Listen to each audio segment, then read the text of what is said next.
What's going on, everybody? Welcome to the Whiskey and Window Marketing Podcast. This week's guest is Shaun Keefe.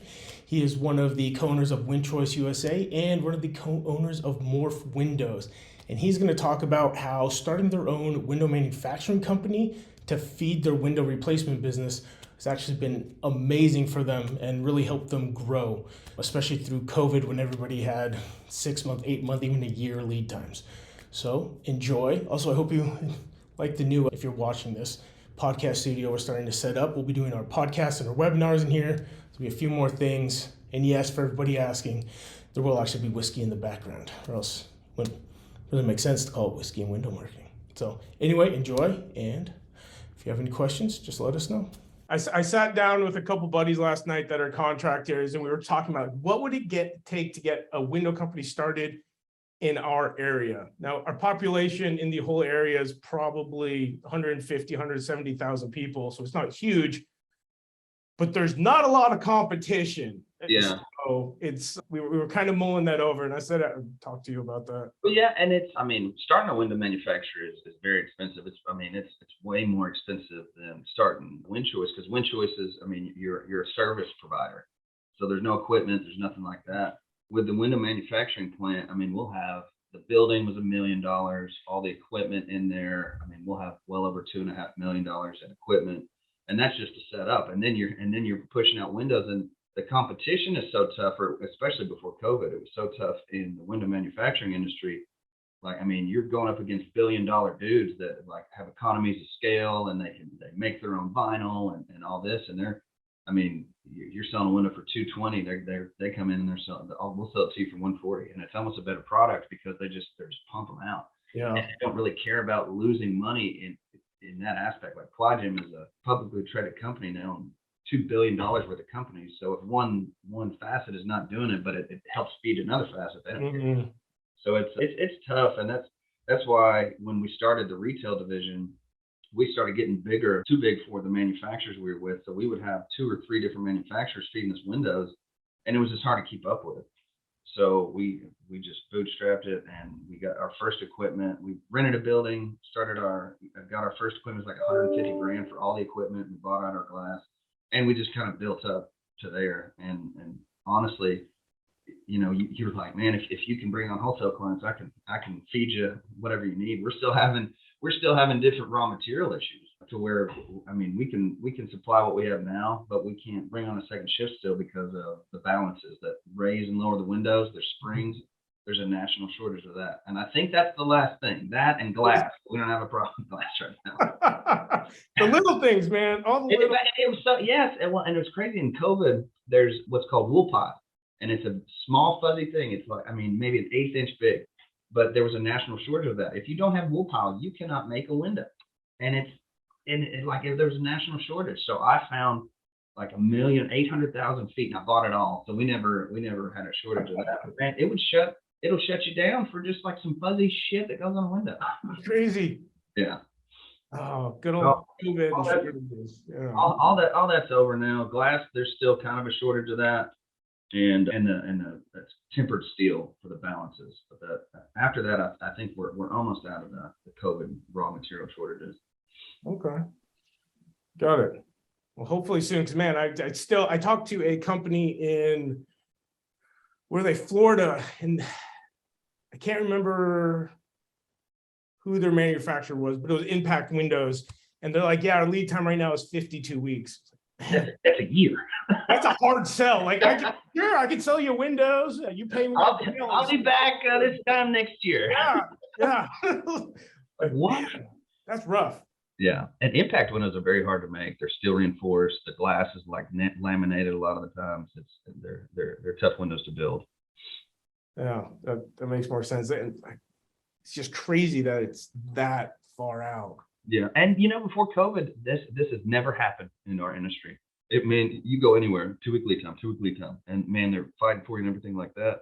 And last year we were having to push customers away. We're just like, man, we can't take on any more customers because we screw over the other customers. Yeah, that's fair. How did Morph? Morgan told me a little bit about it. How did Morph get started? It's. Obviously, I talked to a lot of window companies. I've only spoken with one other that manufactures their own windows. So how did that come about? So yeah, kind of what I said earlier. So our retail division got so large that we had three different manufacturers feeding us windows, and it creates confusion because the sales reps had to have that sample window out there showing to the customer that correlated back to that window manufacturer. And we would go to the window manufacturers and just be like, hey man, I got $500,000 of credit. I need at least 1 million. And they're just like, man, yeah, we just can't be exposed that much. And so what we did, and we used to be a part of a organization called Bath Planet with BCI. And one of the sales reps there used to set up window manufacturers to manufacture windows. And he was, how salesmen are, they're like nonchalant. They're like, man, it's easy, just Oh yeah. couple saws, couple welders, you're good. And we're like, how are we going to do that? Yeah. So we went back and we started investigating it. And I mean, we got with a small lineal company out of New York, and then we got a cheap set of equipment. It was like I said, it was like 165 grand for everything, for saws, for a CNC, for 2-point welders. And we just started making our windows. And it took us 6 months to get it set up. And then we started making windows, and I remember we'd make like 20, 25 a day. And then it got up to 50, and then got up to 150. And it really sets us apart on the retail side with Morph Windows, because you can go there, and like you said, not a lot of retails truly manufacture their own products. So it really gives us a separation in the market for that. And it gives the customer kind of a ease of mind. Like I was saying, if you have a mismeasure or a broken sash or anything like that, you can be up to 6 months if it's a specialty product. What we can do is we call our factory and say, hey, we have this issue of service. They'll rush it, and we can get it out the next day if we want to. So that it helps with a vertically integrated company. It's really good. Definitely. How many windows you guys put out every day now? We put out anywhere from 240 to 260 windows a day now. So that 25 has gotten up to that, and we tried to put on a second shift last year, but the raw material is just like I said, is killing us. And if we can, once we get past that and we can get our volume up, then it's like, dude, bring on as many qualified wholesale customers as you can, because you're pushing product out at that point. Yeah, that would be amazing. Is that side of the business as profitable as the actual install side?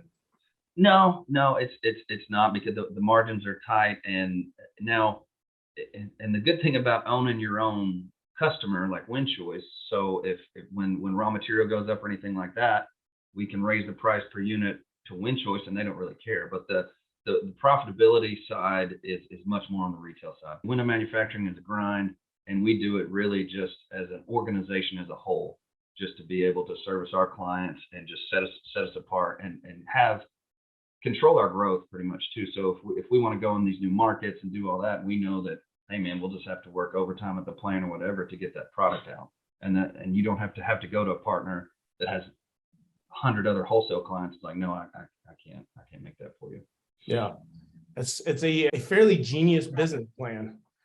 Once you set it up, it's a bitch to set up. It was a headache. But once you have it set up and everything like that, it's a really great business idea and a business model. It's manufacturing is not near as fun as the retail side. It's not. It's a headache. It's a grind.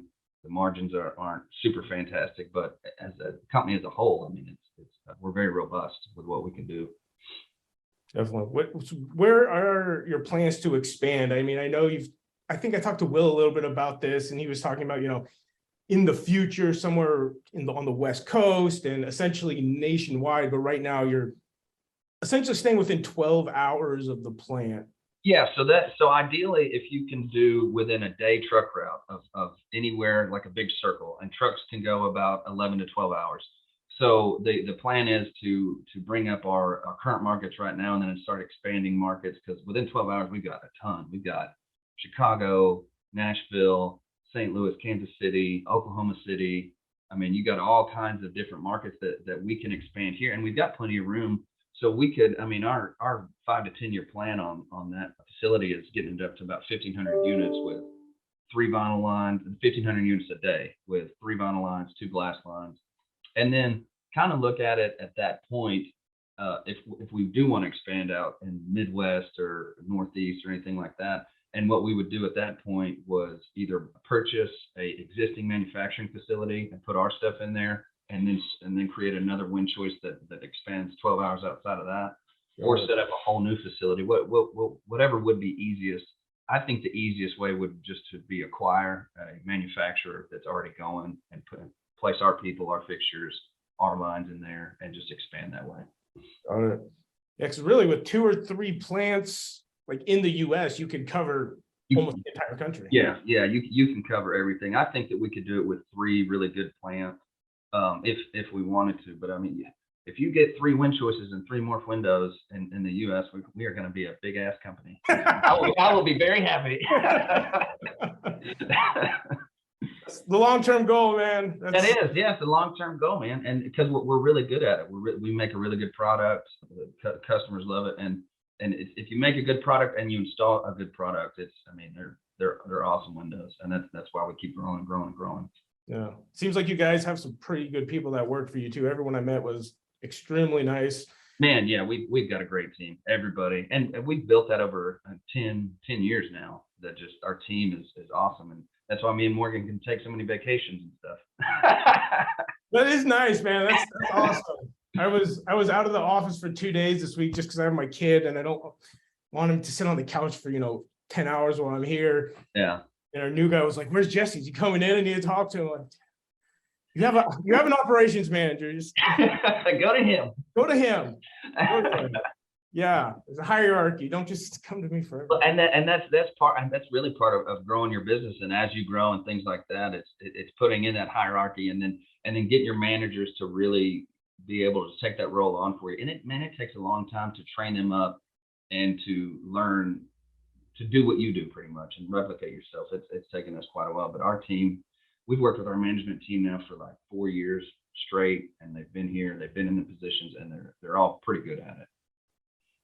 It makes a big difference for sure. Yeah. That's so kind of on that leadership role and stuff like that. If you could kind of look back, because you guys have been in business since 2012, pretty much late 2011, but it's close. Well, only 10 years, and you've gone from startup to $60 million a year. What do you attribute that to? That is insane. That's amazing growth. Yeah, and it is. And man, really, to be honest, I was talking to Morgan about this yesterday. I was in a business group called Vistage, and it's a bunch of business leaders that get together and kind of talk about their issues and stuff like that. And it doesn't dawn on me that we're that large, but we are. And really what it was is replicating a business model that Morgan was in the window industry for a long time, and he came from a great company, and just really expanding on that. And I mean, just always, you always want to grow. You're always improving. You always want to get better, even when it's going great right now. And we have meetings every day, once a week, with every department. How we're getting better, how we're pushing forward, how, what can we do better?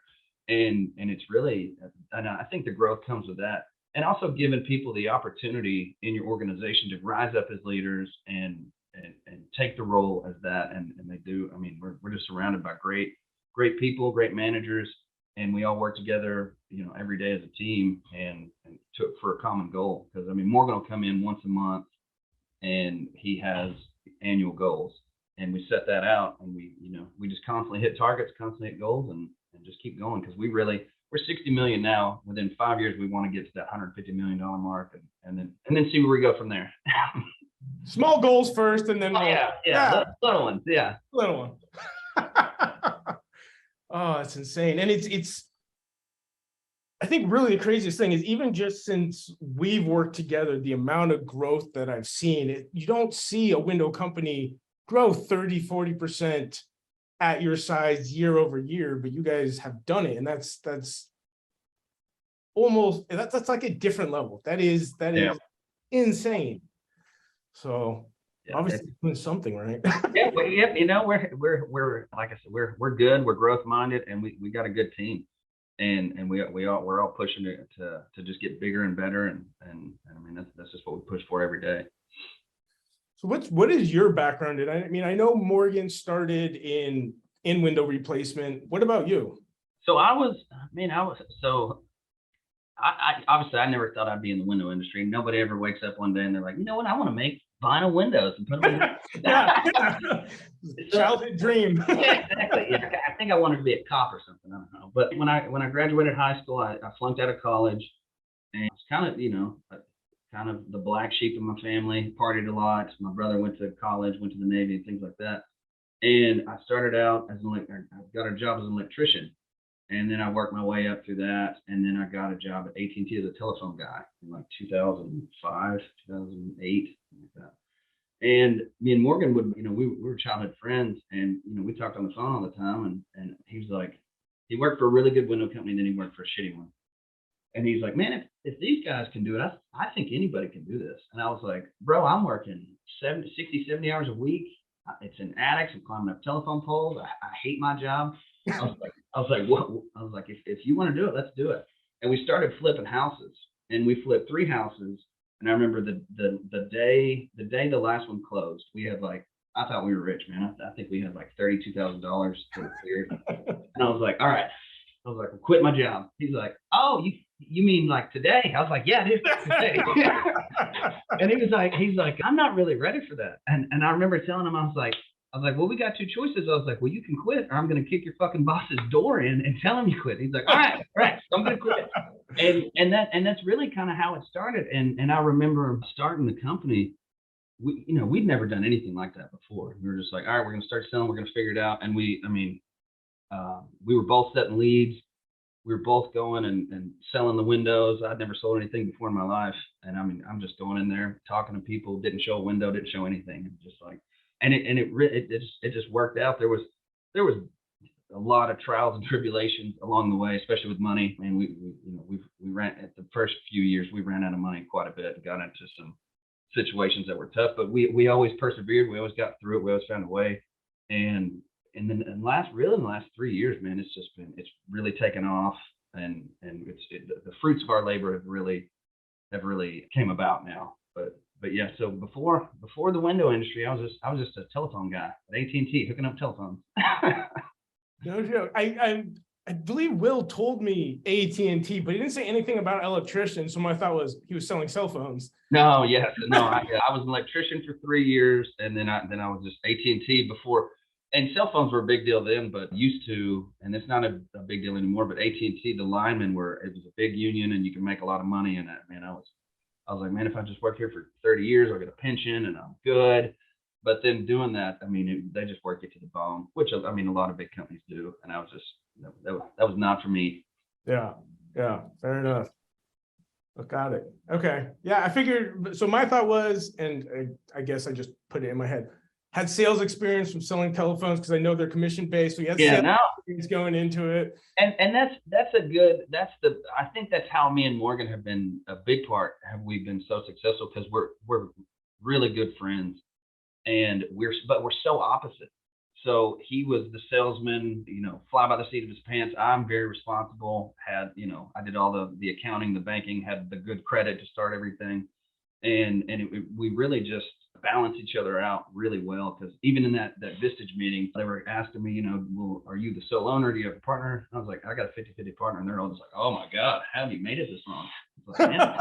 Because honestly, I don't know. Like we have such a good relationship and a good dynamic that almost nobody else has that I've seen in partnerships. Partnerships are very hard, but if you have mutual respect and your each other's strengths and weaknesses, it's much better than doing it by yourself. Got it. You got a buddy along the way. Yeah. No, it seems good, and it definitely seems, even just meeting you guys and like talking to Will and stuff, very, very opposite, which I think really just brings more to the table. Because if you had one extreme or the other extreme, it probably wouldn't have worked out as well as it has. No, I don't think so. Because I think that a lot of the times, if you're both that too similar, you're going to argue about the ideas that each other have, because they're going to be similar, but they're going to be a little different. If he has a big idea about sales and marketing, I'm like, bro, I trust you. Do whatever you want. If I go to him and I'm like, hey, we're spending too much money here, we got to stop. He's like, okay, let me figure it out. Yeah. That's helpful. My girlfriend is the responsible adult in the relationship. She's a firefighter. She's, amazing with money. And I'm just like, hey, we could use a new TV, right? Yeah, exactly. We're gonna figure it out later. Yeah, exactly. We'll just buy it, we'll put it on like a credit card, and then Yeah, yeah. So, For 12 months, I'll make more money. Yeah, that's yeah, and exactly. that's kind of how he is, and then I'm just the one that I'm the whoa, he's the go for sure. Yeah, yeah. You definitely need that combination. She's been talking with me. She wants to start some kind of a business together, which is kind of where the window thing came up. And we were thinking more about doing the installing side, not the manufacturing side. Yeah, I would definitely start, if you're gonna start with retail, because you already can get leads. Then I got to sell them and install them, and that's much easier than making them.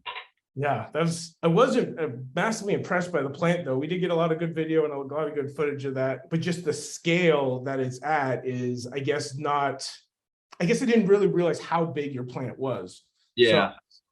And a lot of people don't realize it, because we'll take people through it and all that, and they're like, man, there's a lot that goes into making a window. Yeah, you wouldn't think about it, but it's a pretty big process.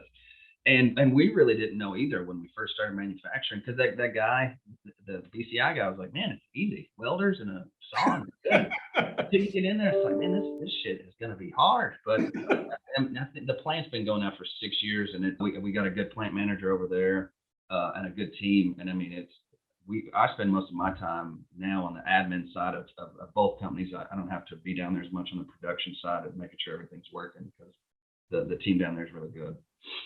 I mean, I met the plant manager, and he seemed like a good guy. So he is, yeah, great guy, guy. So one of the biggest things that I hear from everybody is it's hard to find good people, from installers to admins. It seems you guys have put in a really solid team on all fronts, and you don't live in a super populated area. So, I mean, how do you guys manage that? So we struggle with team members just like everybody else right now during these times. But I don't know. I think from my personal opinion, and from what I hear from others, I think our culture is really good. I think, and that stems really from me and Morgan on kind of, let's get the job done, but let's have fun. Let's be laid back, because you spend more time normally at work than you do with even your family or anybody like that. So I want to come to work and I want to have fun. And I want everybody to do that. And I think that's kind of the culture that we try to portray. And we got really loyal, great people that, they take care of us, we take care of them, and they do a great job for us, because we do live in a very small community. I mean, it's like Hot Springs is a little bit bigger, but Mountain Pine has like 800 people in it. That's crazy. Yeah, it's pretty small. Are most of the guys and gals from the plant and from the office from either Hot Springs or Mountain Pine? Yeah, I think just other than a handful, almost everybody's from either Mountain Pine or Hot Springs. And we're actually hoping to bring more people to Mountain Pine. We're building, all of our land out there. We're building houses, like single family units, and then we're going to try to do apartments on the backside. And hopefully, it'd be nice to bring more people to this town, because it had a stigma on it, but it's a beautiful town. I mean, there's 2 lakes right down the road, and it's pretty. It's just getting the housing here and bringing the jobs, and we've got the jobs now. Now we just need to bring the houses. Yeah. Well, I was amazed. Like, I guess I didn't really know what to expect going to Hot Springs, Arkansas, but besides the getting annihilated by mosquitoes, it was. Yeah, it's nice, man. Did you get to go to the lake or anything, or even see the lake while you're here? Yeah, so I can't remember exactly where we were, but the house I rented, like there was a river going down the backside. It was right on the lake. I mean, it was beautiful. Yeah, it's nice here. I like it here.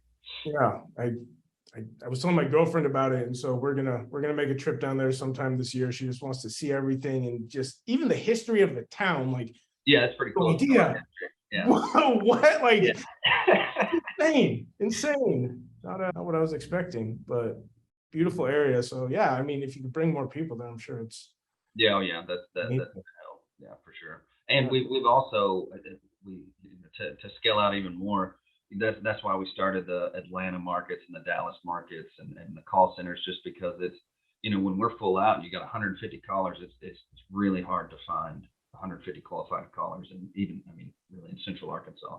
Yeah, I bet. So that those markets are really going to help us quickly expand how we want to. Yeah. So speaking of expanding, like when you guys originally started installing Windows, did you start in Hot Springs? Yeah, we started, actually, it was about 15 minutes. We rented 15 minutes towards Hot Springs. We rented a small metal building that there was just me and Morgan in there. Our offices were up top with no air conditioner, so it's up there. It's about 120 up there in the summer. Yeah, it was brutal. Oh. Yeah, and really, when we first started, we both were like, man, I just want to make a living and take care of my family, and that's it. And it just kept going, and now we've created this behemoth. But yeah, we started in Hot Springs, and our market was all of Arkansas. So we would travel, because Arkansas is so spread out. So me and him would travel. We would travel just all around the state. And when we first started advertising, I remember it was on Wheel of Fortune. Really? Yeah, Wheel of Fortune. And we run back and forth answering the phones and setting appointments, and then we'd go see them and all that. But yeah, it's that was a long time ago. I don't miss those days. That's fair. Start in Hot Springs, and now you guys have a private plane. So I'd say exactly. Yeah, it's going well.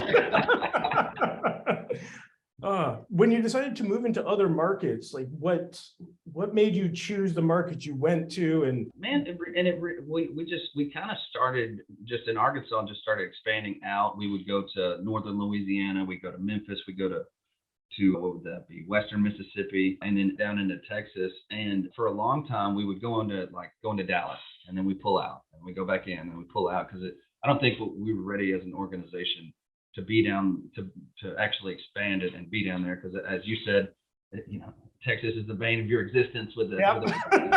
and it's hard to figure out different markets. And as we did that, we just finally figured out, it's like, man, we'll put a warehouse there to deliver Windows, get local installers. So if there is an issue with a customer, you got a guy that lives in that state, not driving all the way from Hot Springs over there to fix it. And you have your organizations over there so they can handle the customer service, the marketing, everything like that. And then we just expanded into that, and we got a pretty good footprint now. I think that we're going to stick with what we got until we can just max these bad boys out, and then start expanding, probably to Louisiana and into Tennessee.